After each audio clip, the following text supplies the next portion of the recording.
मेरे प्यारे सज्जनों, प्रेम वास्तव में भक्ति मार्ग की प्रथम सीढ़ी है।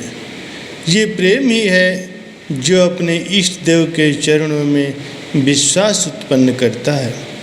ये प्रेम साधारण जीव को भी सेवक का दर्जा दिलवाकर उसे भक्ति के धन से माला माल कर देता है। शेख फरीद साहब जी का अपने सद्गुरु इनायत शाह जी के प्रति दृढ़ प्रेम था। एक दिन जबकि वर्षा हो रही थी, वे अपने इष्ट देव के दीदार की चाह लिए हुए घर से निकले तो क्या देखते हैं कि वर्षा के कारण गली में कीचड़ ही कीचड़ है। मन में ख्याल आया कि गलियों में कीचड़ है और मेरे प्यारे मुर्शिद का निवास भी बहुत दूर है, लेकिन मेरा उनके चरणों में अटूट प्रेम है। यदि मुर्शिद के दर्शन को जाता हूँ तो वर्षा के कारण मेरी कमली भीग जाएगी और कीचड़ के कारण वस्त्र खराब हो जाएंगे, और यदि नहीं जाता तो मेरा इष्ट देव के प्रति जो प्रेम है वो टूट जाएगा। किंतु शेख फरीद साहब जी एक सच्चे प्रेमी थे, और सच्चे प्रेमी का अपने सद्गुरु के प्रति दृढ़ अनुराग होता है। इसलिए मन के इस कमज़ोर ख्याल को दूर हटाते हुए उन्होंने तत्काल ही ये कहा कि चाहे कितनी ही बरसात क्यों न होती रहे, कमली भीगती है तो भीग जाने दो, लेकिन मुझे अपने मुर्शिद, अपने प्रियतम, अपने सद्गुरु के दर्शन अवश्य करने हैं।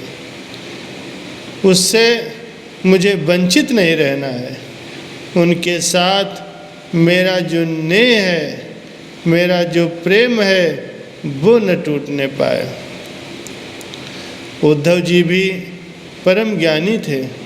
उनके मन में भी अभिमान को नष्ट करने के लिए भगवान श्री कृष्ण जी ने उन्हें ब्रज में गोपियों को ब्रह्म ज्ञान का उपदेश करने तथा उनका मन श्री कृष्ण जी के स्वरूप से हटा करके निराकार परमात्मा के ध्यान में लगाने का संदेश देने का कौतुक रचा, तो गोपियों ने उद्धव जी को ही प्रेम स्वरूपा भक्ति के रंग में रंग दिया।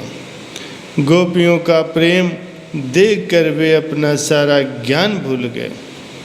जब उद्धव जी ज्ञान की बातें करने लगे और निराकार ब्रह्म का ध्यान करने के लिए कहने लगे, तो गोपियों ने उनसे कहा कि हे उद्धव जी, आप कहते हैं कि इस मन के द्वारा निराकार ब्रह्म का ध्यान करो, ये किस प्रकार से संभव है? क्योंकि उद्धव मन न भये 10-20, एक हो तो सो गयो श्याम संग, को आराध ईश। अर्थात हे उद्धव जी, ईश्वर की आराधना के लिए तो मन की आवश्यकता है, और मन 10-20 तो है नहीं। एक तो मन था, और वो भी श्याम सुंदर अर्थात श्री कृष्ण जी के साथ चला गया है, अर्थात उनके प्रेम में रमा हुआ है। और फिर तुम्हारे उस निराकार ईश्वर का ध्यान हम लोग कैसे कर सकते हैं? उद्धव जी के ब्रह्म ज्ञान की अपेक्षा प्रेम स्वरूपा भक्ति की सर्वोत्तम महिमा बताते हुए गोपिका वर्णन करती हैं। ज्ञान तिहारो आधो अधूरो, मानो या ना मानो, प्रेम में क्या आनंद रे उद्धव, प्रेम करो तो जानो। प्रेम की भाषा नारी है, प्रेम की भाषा न्यारी है, ये 2.5 अक्षर का प्रेम सब शास्त्रन पर भारी है। देवर्षि नारद जी भी भक्ति सूत्र में वर्णन करते हैं, योग साधन कर्म साधन और साधन ज्ञान का सब है उत्तम और बेशक ऊंचा सबका मर्तबा। कहना है नारद मुनि जी का मगर ए होशमंद, इन सभी से मर्तबा है प्रेम भक्ति का बुलंद।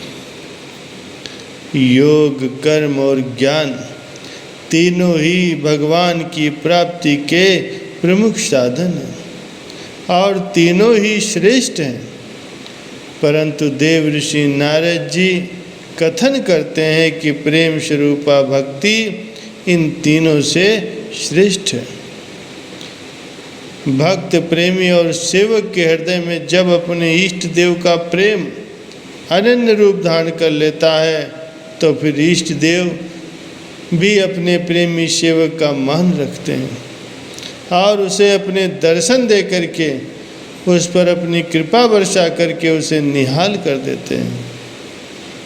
दुर्योधन को समझाने और पांडवों तथा कौरवों के मध्य संधि कराने के उद्देश्य से जब भगवान श्री कृष्ण जी हस्तिनापुर पधारे तो दुर्योधन के महलों के सुख आराम और 36 प्रकार के व्यंजनों को ठुकराकर अपने प्रेमी भक्त विदुर जी के साधारण से घर पर रात्रि व्यतीत की। वहाँ विदुरानी के हाथ से बने बिना नमक के साग का भोग लगाकर अपने भक्त का मान बढ़ाया। इस विषय में संत पलटू साहब जी वर्णन करते हैं, साहिब के दरबार में केवल भक्ति प्यार, केवल भक्ति प्यार साहिब भक्ति में राजी, तजा सकल पकवान लिया दासी सुतभाजी। तात्पर्य यह है कि भगवान अथवा सद्गुरु भक्त अथवा सेवक के केवल प्रेम और भक्ति भाव से ही प्रसन्न होते हैं। उनके लिए जगत के सामान आडंबरों के विस्तार व उनके दिखावे का कोई महत्व नहीं है। भगवान स्वयं फरमाते हैं, भाव का भूखा हूँ मैं, भाव ही बस सार है, भाव से मुझको भजे तो भव से बेड़ा पार है। अन्न धन और वस्त्र भूषण कुछ न मुझको चाहिए, आए हो जाए मेरा बस पूर्ण ये सत्कार है। भाव बिन सब कुछ भी दे डालो तो भी मैं लेता नहीं, भाव से एक पुष्प भी दो तो मुझे स्वीकार है। जो मुझी में भाव रखकर लेते हैं मेरी शरण, उनकी और मेरे हृदय में रहता एक तार है। भगवान प्रेम भावना की महत्ता का वर्णन करते हुए कह रहे हैं कि जैसे बिना प्रेम के अर्पित की गई वस्तु की कोई कीमत नहीं होती, अर्थात संसार की कोई भी वस्तु बगैर प्रेम के उन्हें वांछित नहीं है, जबकि भाव से केवल एक पुष्प भी उन्हें प्रसन्न करने के लिए पर्याप्त है। जीव यदि हृदय में प्रेम धारण किए हुए उनकी शरण को अपना ले तो फिर उसका भव से बेड़ा पार हो सकता है। भगवान श्री कृष्ण जी ने श्रीमद् भागवत गीता के 12वें अध्याय में परमात्मा के दो स्वरूप बतलाए हैं, निर्गुण निराकार और सगुण साकार। ये भी कथन किया है कि निर्गुण निराकार परमात्मा में मन चित्त को लगाना अत्यंत कष्टदायक और क्लेशवान है, जबकि सद्गुण साकार रूप में मन चित्त लगाना अत्यंत सुगम है। निर्गुण परमात्मा के सगुण साकार रूप पूर्ण संत सद्गुरु परमात्मा में और संत सद्गुरु में तनिक भी भेद नहीं है। महापुरुष श्री गुरु अर्जुन देव जी महाराज जी फरमाते हैं कि हमने स्मृतियों और वेदों का भली भांति अवलोकन करके यही पाया है कि पार ब्रह्म परमेश्वर और सद्गुरु में कोई भेद नहीं है। सद्गुरु प्रेम को इसीलिए सभी संतों महापुरुषों ने महत्व प्रदान की है, क्योंकि मनुष्य जन्म का जो परम लक्ष्य है, अपनी आत्मा को परमात्मा के साथ एकाकार करना, ये लक्ष्य बिना सद्गुरु की शरण जाए और उनकी कृपा के बिना प्राप्त नहीं हो सकता।